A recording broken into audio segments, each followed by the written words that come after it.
दोस्तों नमस्कार, Kumar group YouTube channel में आप सबका स्वागत है। पाटलिपुत्र विश्वविद्यालय बीए बीएससी बीकॉम सेशन 2024 से 28 के लिए आप लोगों का मेरिट लिस्ट प्रकाशित हो चुका है और आपका जो भी कॉलेज अलॉट हुआ है वो कॉलेज से आप संतुष्ट नहीं है और जो भी सब्जेक्ट आपको मिला है उस सब्जेक्ट से भी आप संतुष्ट नहीं है। वैसी स्थिति में आपको क्या करना है, तो स्लाइड अप की प्रक्रिया को अपनाना। और जैसे कि यहाँ पे देख भी सकते हैं, स्लाइड अप के बारे में यहाँ पे कुछ मेंशन किए गए हैं। यहाँ पे देख सकते हैं संतुष्ट नहीं है, वैसी स्थिति में आपको स्लाइड अप करने की ज़रूरत है। लेकिन कौन से विद्यार्थी को स्लाइड अप मिलेगा और कौन से विद्यार्थी को स्लाइड अप करने का ऑप्शन नहीं मिलेगा, स्लाइड अप कैसे करना वो भी मैं इस वीडियो में चर्चा करूँगा। और साथ ही साथ ये भी मैं बताऊँगा कि टोटल कितने बार हम स्लाइड अप कर सकते हैं, ताकि हमारा एडमिशन सही तरीके से आसानी से हो सके। ऐसा नहीं कि स्लाइड अप के चक्कर में हम अपना एडमिशन ही ना करा पाएँ, ये भी आपको ध्यान में रखना है। तो इस वीडियो में एक एक चीज़ों को हम आपके सामने बात को रखेंगे, उसे आपको फॉलो करने की आवश्यकता है। चलिए हम एक एक चीज़ों को, जैसे कि मैंने कहा, तो चलिए आपको दिखाता हूँ। और यहाँ पे मैं दोस्तों आप देख सकते हैं, यहाँ पे ये जो कॉलेज है फिजिक्स, यहाँ पे स्टूडेंटों को अलॉट हुआ है, लेकिन ये नालंदा डिस्ट्रिक्ट का कॉलेज है। ठीक है, अगला जो मैं आपको दिखाऊंगा वो आप यहाँ पे देख सकते हैं, जेडी वुमेंस कॉलेज पटना का है और यहाँ पे मैथ से इन्हें अलॉट हुआ है और यहाँ पे इन्हें ऑप्शन नहीं मिल रहा है स्लाइड अप करने का। तो ये अपना एडमिशन कैसे करा पाएंगे, क्योंकि इन्हें लेना था केमिस्ट्री, आ चुका है मैथमेटिक्स। ठीक है, तो इन तमाम चीज़ों के बारे में हम डिस्कस करेंगे। नोटिफिकेशन को भी मैं आपको दिखाने का प्रयास करूंगा। तो चलिए, नोटिफिकेशन के लिए आपको क्या करना है, देख सकते हैं स्लाइड अप नोटिस मेंशन किया गया और बगल में क्लिक हियर का ऑप्शन भी दिए गए हैं। तो क्लिक हियर बटन पे जैसे आप क्लिक करेंगे वैसे ही नोटिफिकेशन आपके स्क्रीन पर देखने को मिल जाएंगे। इस नोटिफिकेशन को थोड़ा सा मैं जूम कर लेता हूँ और इस पेज को थोड़ा सा ऊपर कर लेता हूँ। स्लाइड अप में साफ तौर पे मेंशन किया गया कि यदि आपका कॉलेज प्रथम यानी कि पहले नंबर का कॉलेज यदि आपको अलॉट हुआ है तो वैसी स्थिति में आपको एडमिशन लेना है, अन्यथा आपका जो है सेकेंड लिस्ट में नाम नहीं आएंगे। यहाँ पे साफ तौर पे देख सकते हैं, यहाँ पे मेंशन किया गया प्रथम वरीयता कॉलेज मिल गया, यदि वो नामांकन नहीं लेते हैं तो अगले मेरिट लिस्ट में शामिल नहीं किए जाएंगे। तो ये अपडेट आपके लिए महत्वपूर्ण हो जाता है। तो यदि आपका सेकेंड लिस्ट में आपका नाम नहीं आएगा तो अब आपको क्या होने वाला है, आपका एडमिशन कैसे होगा। ठीक है, और जिन स्टूडेंटों को नंबर 2, नंबर 3 या फिर 20वें नंबर, 18वें नंबर पे कॉलेज अलॉट हुआ उन्हें ऑटो स्लाइड अप का ऑप्शन दिए जाएंगे और उन्हीं विद्यार्थियों को स्लाइड अप करने का यहाँ पे ऑप्शन मिल रहे हैं। तो जैसे कि यहाँ पे देख सकते हैं स्लाइड अप करने के यहाँ पे ऑप्शन आ रहा, और इन दोनों स्टूडेंटों को देख सकते हैं स्लाइड अप करने का ऑप्शन नहीं आ रहा। मैंने सारी चीज़ों को आपको एक एक चीज़ों को मैं आपको दिखा रहा हूँ ताकि आपको समझने में आसानी हो सके। अब हम आपको दिखाते हैं कि स्लाइड अप जो है हमें टोटल कितने बार कर सकते हैं। तो यहाँ पे ध्यान से देखिएगा, स्लाइड अप का मतलब होता है नीचे से कॉलेज को ऊपर की ओर जाना। ठीक है, यदि आपका कॉलेज 20वें नंबर पे अलॉट हुआ होगा, ठीक है, या फिर किसी भी नंबर पर अलॉट हुआ है तो स्लाइड अप कीजिएगा। तो आपका जो है नीचे से ऊपर का, यानी कि जिस भी नंबर पे आपका अलॉट हुआ, मान के चलिए 18 नंबर पे हमें अलॉट हुआ, ठीक है, तो अगले राउंड में मुझे जो लिस्ट प्रकाशित होंगे वो 17वें नंबर पे जा सकते हैं या फिर 18वें नंबर पर रह सकते हैं, नीचे नहीं आएंगे। ठीक है, उसे ऊपर ही जा सकता है। तो 18 से लेकर के एक नंबर के बीच में आपको कोई भी कॉलेज मिल जाएगा। ये कन्फर्म नहीं होता है कि आपको वही कॉलेज मिलने वाला है। ठीक है, इस बात को आप ध्यान में रखिएगा। तो स्लाइड अप करना है तो मैं क्या करूँगा, यहाँ पे क्लिक हियर वाला बटन जो ऊपर में दिया गया, इसी बटन पे मैं क्लिक कर दूंगा और हमारा स्लाइड अप हो जाएगा।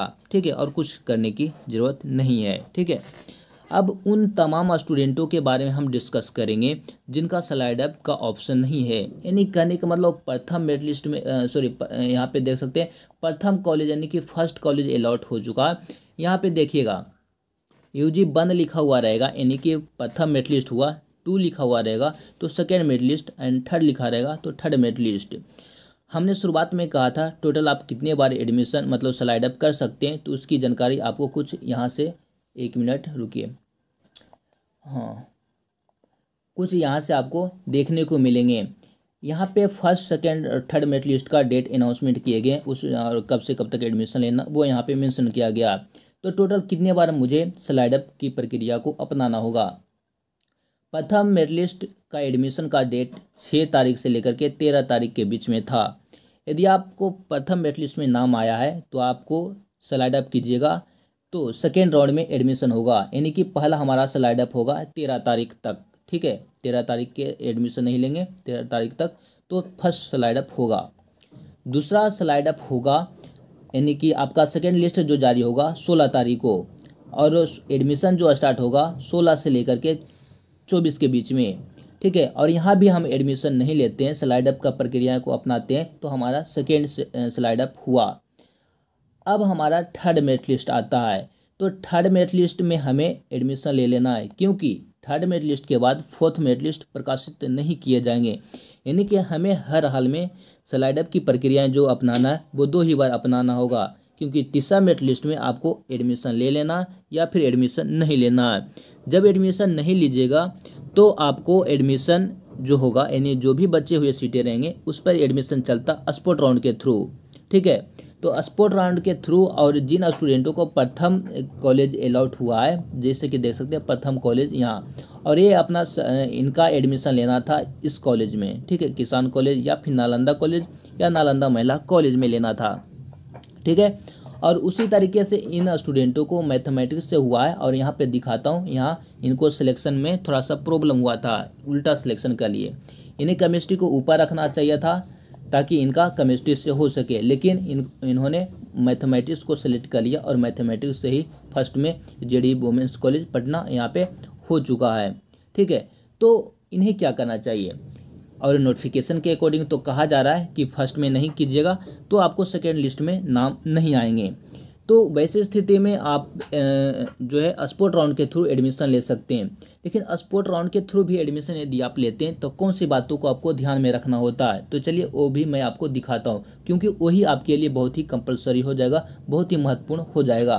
तो यहाँ पे आते हैं, और यहाँ पे देख सकते हैं सीट एबिलिटी मेंशन किया गया है, बगल में क्लिक हियर का ऑप्शन दिया गया है, क्लिक हियर वाला ऑप्शन पे मुझे क्लिक करना है।